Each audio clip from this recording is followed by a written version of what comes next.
प्रश्न जो है पहले प्रश्न में छिपा हुआ है कि पढ़ा लिखा आदमी इस तरह का बेहुदा बयान नहीं देता है। और आगे बोलो। सर आपने कहा कि पढ़ा लिखा आदमी इस तरह का यहाँ सपा और बसपा की लड़ाई है और जो टीसी शरद मार्कशीट बेचने वाले लोग हैं, सुविधाशुल्क वाले लोग हैं, ये क्या लड़ाई लड़ेंगे? जो गरीबों का खून पीते हैं, टीसी लेते हैं, मार्कशीट लेते हैं, शरद लेते हैं, सुविधाशुल्क लेते हैं, वो प्रिंसिपल बने हैं, उनको वही करना चाहिए। क्या अगर उनको लड़ाई जाए कोई नहीं है भाजपा के यहाँ। मधुसूदन पांडे, जलालाबाद। ये गाजीपुर की सीट ऐतिहासिक जीत होगी। ये पूर्वांचल में एक रिकॉर्ड तोड़ेंगे माननीय श्री अफजल अंसारी जी। तो यहाँ विरोधियां अपना पर्चा भरने के बाद गिनती कराने नहीं जाएंगे। आप समझ जाइए 4 जून। पंडित जी, इस बार जो कहा जाता है कि जातिगत समीकरण तोड़ दिए हैं श्री अफजल अंसारी जी ने, समाजवादी पार्टी के श्री अखिलेश यादव जी ने। यहाँ कहाँ है लड़ाई? लड़ाई से सब लोग बाहर है। सांसद जी एक तरफा चल रहे हैं, हर बिरादरी में उनका वोट है। उन्होंने काम किया है, जखिन हम 1 नंबर पर रहेंगे, उनके बुथवा पर 1 नंबर रहेंगे पासराज जी के। पंडित जी बड़ा दावा हो जाएगा अगर इस बार दावा फेल हो जाएगा। आप गिनती कर लीजिएगा, आपको 4 तारीख को इतिहास रचने जा रहा है गाजी। जिस बूथ से आते हैं यहाँ के प्रत्याशी भारतीय जनता पार्टी के, आप वहाँ से विजय कैसे हासिल करते हैं? एकदम हम जीतेंगे। उनको वो पीछे रहेंगे, वहाँ शिखड़ी में पीछे रहेंगे श्री पारसराज राजनारायण जी। किसी के दुख सुख में तो सम्मिलित नहीं हुए, स्कूल से कभी निकले नहीं। पंडित जी एक बात और, जब आप इस बात को छेड़ ही दिए तो मैं एक बात और आपसे कहना चाहूंगा। वो कहते हैं कि गाजीपुर का कोई ऐसा घर नहीं बचा होगा जहाँ पारसनाथ राय अपने 2 पहिया वाहन से नहीं गए। वो कहीं नहीं गए जी। वो केवल मनोज सिन्हा जी का जो है थैली बांटने गए थे चुनाव में। अच्छा, और क्या करने गए? किसी के दुख में गए हैं, किसी के सुख में गए हैं क्या? पंडित जी और क्या नाम हुआ आपका? जी इस बार जो गाजीपुर का माहौल कैसा चला? गाजीपुर का माहौल भाजपा की कोई लड़ाई नहीं है। यहाँ सपा और बसपा की लड़ाई है और जो टीसी शरद मार्कशीट बेचने वाले लोग हैं, सुविधाशुल्क वाले लोग हैं, ये क्या लड़ाई लड़ेंगे? जो गरीबों का खून पीते हैं, टीसी लेते हैं, मार्कशीट लेते हैं, शरद लेते हैं, सुविधाशुल्क लेते हैं, वो प्रिंसिपल बने हैं, उनको वही करना चाहिए। क्या अगर उनको लड़ाई जाए कोई नहीं है भाजपा के यहाँ। अरे वो तो कहते थे कि हम शिक्षा, अरे एक गाँव में काम नहीं किया, वहाँ तो 100 वोट नहीं पाएंगे। शिखड़ी गाँव में मैं तूफानिया तो दावे के साथ कहता हूँ, हमारी 5 वहाँ रिश्तेदारियां हैं। 100 वोट शिखड़ी बूथ पर पाना पारस राय के लिए नामुमकिन है, ये मेरा दावा है। चलिए क्या लगता है तो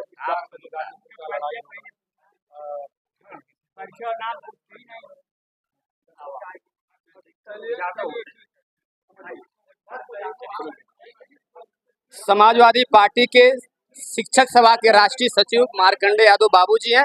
आज जखनिया विधानसभा में जिस तरह से कार्यक्रम लगा है बाबूजी, 24 का आगाज है, क्या संदेश देंगे? देखिए 2024 के चुनाव में गाजीपुर तो हम जीत ही रहे हैं और अगल बगल के जिले जो हैं, बलिया से सनातन पांडे जी, घोसी से राजीव राय जी और आजमगढ़ से धर्मेंद्र यादव जी, वहीं जौनपुर से बाबू सिंह कुशवाहा जी चुनाव जीत रहे हैं। पूर्वांचल इस बार जो है बम बम बोल रहा है। राजनीति में बड़ा अनुभव रहा है बाबूजी, पूरे प्रदेश तक की आपने राजनीति किया है। 24 लोकतंत्र बचाओ संविधान बचाओ का नारा लेके राष्ट्रीय अध्यक्ष अखिलेश यादव जी चल रहे हैं, विकसित भारत का नारा लेकर विपक्ष चल रहा है, दोनों में कंपोज क्या? देखिए विकसित भारत भी अखिलेश जी का रहा है, विकसित उत्तर प्रदेश जब रहा है तो विकसित भारत भी रहेगा। और चुनाव जो है लोकतंत्र और संविधान, भाजपा के सांसद खुद जब बोल रहे हैं कि हमको 400 से पार दीजिए और हम संविधान बदल देंगे, जब संविधान बदल देंगे तो लोकतंत्र कहाँ बचेगा? और आप नौजवानों को देख लीजिए, न उनके लिए नौकरी है, न उनके लिए रोजगार है, न तो उनके लिए कोई भविष्य है। ऐसे में मात्र एक भविष्य इंडिया गठबंधन दिखाई दे रहा है और सारे लोग इंडिया गठबंधन को वोट करने जा रहे हैं। शिक्षक सभा के बड़े सम्मानित नेता और जिले में बड़ा परचम लहराते हैं ओम प्रकाश यादव जी हैं। बाबूजी क्या आगाज रहेगा 24 के लिए? मैं ओम प्रकाश यादव, उत्तर प्रदेश माध्यमिक शिक्षण संघ का 5 साल मंत्री, 3 साल अध्यक्ष रहा और इस समय मैं समाजवादी शिक्षक सभा का राष्ट्रीय सचिव हूँ। आप लोग प्रश्न देश के स्तर पर पूछोगे कि प्रदेश के स्तर पर पूछोगे कि गाजीपुर के स्तर पर पूछोगे कि विधानसभा और लोकसभा 75 के स्तर पर पूछोगे ये बताओ।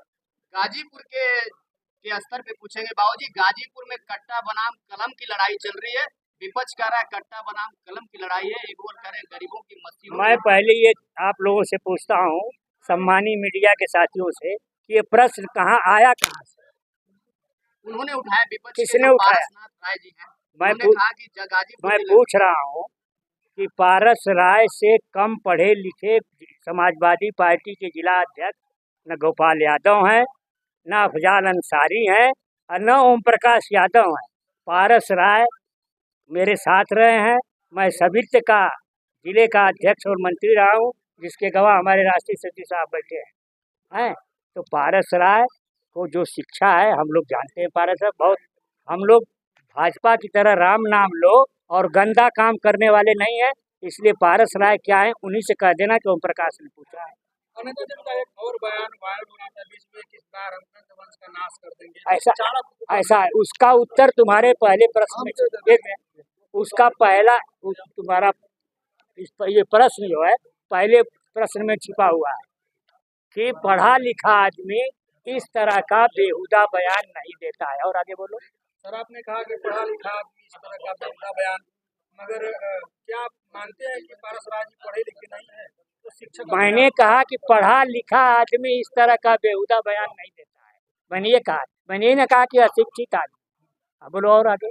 जब बयान ऐसा है तो फिर आपके कहने का मतलब तो वही हुआ ना, क्या आपने कहा कि पढ़ा लिखा हुआ आदमी इस तरह का बेहुदा। डिग्री से आदमी को ज्ञान नहीं मिलता है, डिग्री और ज्ञान में बड़ा अंतर है। रविदास और कबीर किस यूनिवर्सिटी में पढ़े थे, जरा हमको बताओ।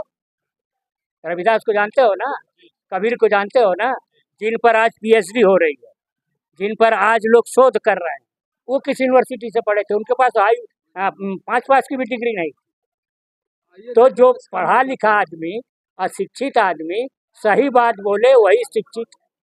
आज जो पढ़ा लिख करके भी पढ़ लिख नहीं कहते हैं, पढ़ लिख भय लखनचन पाड़ा, पढ़ लिख भय लखनचन पाड़ा, कुछ ना मिला तो खन्ना गाड़ा। तो पढ़ा लिखा आदमी शिष्ट भाषा बोलता है, सम्मानित भाषा बोलता है। मेरे पत्रकार साथी, इस बार की जो लड़ाई होगी सपा बनाम बसपा होगी या सपा बनाम भाजपा होगी? इस बार कोई लड़ाई नहीं, पूरे हिंदुस्तान में कोई लड़ाई नहीं है। तुम्हारे वरिष्ठ पत्रकार और जिलों से प्रथम चरण का चुनाव, द्वितीय चरण का चुनाव हो गया है, उसकी स्थिति बता रही है कि इंडिया गठबंधन जीत रहा है। ये बताओ कि हिंदुस्तान में इकाई से लेकर के बीजेपी का नेता और हिंदुस्तान के प्रधानमंत्री तक, अमित शाह को गोली मारो, नड्डा को गोली मारो, ये सारे लोग मुद्दों पर क्यों नहीं बात करते? नुकसान हुआ, नोटबंदी से नुकसान हुआ, तो मोदी जी को किसी चौराहे पर बुलाना और हाजिर होंगे। जो आज किस चौराहे पर आ रहा है, क्यों नहीं इस पर बात करते? क्यों नहीं बात करते? ये बदहाली में देश गुजर रहा है, समझ रहे हैं आप? और आप लोग भी उसी से परेशान हो। ऐसा नहीं है कि इस देश का सवर्ण, इस देश का अन्य लोग पेट्रोल लेने जाते हैं तो मोदी जी के फोटो पे पेट्रोल मिलता है, उनको भी वही पेट्रोल मिलता है। अब खुजली सबको हो गई है, हम लोग बता रहे हैं और कुछ लोग छुपा रहे हैं, बस अंतर यही है। बहुत बहुत धन्यवाद। देश की सेवा करके आए हुए सम्मानित, जखनिया में बड़े सम्मान से आप गरीबों के बीच रहते हैं, कमलेश यादव जी हैं, क्या कहेंगे 24 के लिए? जिस तरह से पटल पे राजनीति चल रही है, लगातार विपक्ष दावे पे दावे कर रहा है, आप क्या कहेंगे? लोकसभा का चुनाव गाजीपुर में तो कोई लड़ाई रही नहीं गई, गणना कराने लोग नहीं जाएंगे। यहाँ पर किसान हो, जवान हो, चाहे मजदूर हो, सारे लोग यह ठान लिए हैं कि इस बार साइकिल को पूरी रफ्तार से चलानी है और विपक्षियों का जमानत जब्त होना है। इस बार दूसरे नंबर के लिए ये लोग आपस में लड़ाई करते रहे और वो भी उस दूसरे नंबर पर रहेंगे कि ये लोग मुंह नहीं दिखा पाएंगे। कल सिन्हा साहब ने कहा कि मैं जम्मू कश्मीर का राज्यपाल जब से बना हूँ तब से देशभक्तों का और देश के फौजियों का सम्मान बढ़ गया। आप फौज से रिटायर हैं, क्या कहेंगे? सम्मान तो भाजपा वालों ने इतना बढ़ा दिया कि शहीद होने वालों को शहीद का दर्जा नहीं दिया। शहीद होने वालों के लिए आज तक हमारे भारत में आज़ादी से पहले भी और आज भी उनको तिरंगा झंडे से सम्मानित किया जाता था, तिरंगा झंडा उनको ओढ़ाया जाता था शव यात्रा के समय पर। इन्होंने वह भी नसीब नहीं होने दिया। अब इससे बड़ी दुर्भाग्य की बात क्या है, इस समय अब ये एकदम ऐसे फंसे हुए हैं कि जवान तो इनको देखना चाहता ही नहीं, किसी भी कीमत पर जवान तो देखना ही नहीं चाहता। बाकी जनता तो आप देख ही रहे हैं कि एकदम परेशान है। जखनिया के बड़े कद्दावर नेता और सबके रहनुमा, सबकी खबर लेते रहते हैं बैठ के एक झोपड़ी में। राजा राम यादव जी हैं, क्या आगाज रहेगा 24 के लिए? 24 का आगाज अच्छा रहेगा। समाजवादी पार्टी गाजीपुर से चुनाव बहुत रिकॉर्ड वोटों से जीतने जा रही है। आम के वृक्ष के नीचे खटिया पर लगातार सबकी खबर लेते हैं, बैठने से चुनाव जीता जाएगा कि महफिल फील्ड में जाने? देखिए, कोई दिन ऐसा बाकी नहीं है कि कम से कम 1-2 गांव मैं नहीं टहलता, और वो भी यादव मुस्लिम छोड़ के। चौहान बस्ती हो, राजभर बस्ती हो, कुशवाहा बस्ती हो, दलित बस्ती हो, सारे बस्तियों में जाता रहता हूँ और सारे रिकॉर्ड मेरे पास, किस डेट में कहाँ गया, किसे बात किया, ऑन मोबाइल सब रिकॉर्ड डेट। मैं हवा में बात नहीं करता। हाँ, ये है कि संजोग से जब आप आए तो मैं आपको बैठा दिया। राज्यपाल जी के बेटे का जिस तरह से बयान आ रहा है गाजीपुर में, उस पर क्या कहेंगे? देखिए, सबके अपनी निजी निजी वजह है, लेकिन अपने स्वार्थ में ऐसी ओछी राजनीति नहीं करनी चाहिए। सस्ती लोकप्रियता पाने के लिए लोग उल्टा सीधा बयान करते हैं, और उल्टा सीधा बयान वही करता है जो चुनाव हारता है। मनिहारी ब्लॉक के पूर्व ब्लॉक अध्यक्ष रहे राम नगीना यादव जी, इस समय पार्टी के जिले पे बड़े अच्छे पद पे हैं, क्या कहेंगे 24 के लिए? 24 में समाजवादी गठबंधन जो है चुनाव पूरे प्रदेश ही नहीं पूरे देश में जो है बीजेपी को हरा रही है। वह जो है जो 400 पार की जो है नारा देते हैं, वह 200 भी नहीं पाने जा रहे हैं। वह हमको तो लगता है कि 150 से भी नीचे रह जाएंगे। विपक्ष कर रहा था हम 70,000 से गाजीपुर में चुनाव जीतने जा रहे हैं, किसी का पता नहीं चलेगा। एकदम गलत, झूठ।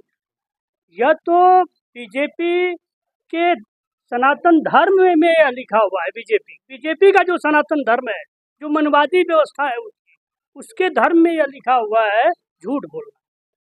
वह जो भी कहती है ठीक उसके उल्टा करती है। उसके किसी भी बयान को आप उठा लीजिए, और जो भी कहता है उसका ठीक उल्टा करता है। किसानों की आय दुगनी करने की बात कहा, किसानों की आय दुगनी कहाँ हुई आप ही देख लीजिए। रोजगार देने की बात कहा, कहाँ रोजगार पाए नौजवान। 20 दिन चुनाव बचा है, किस तरह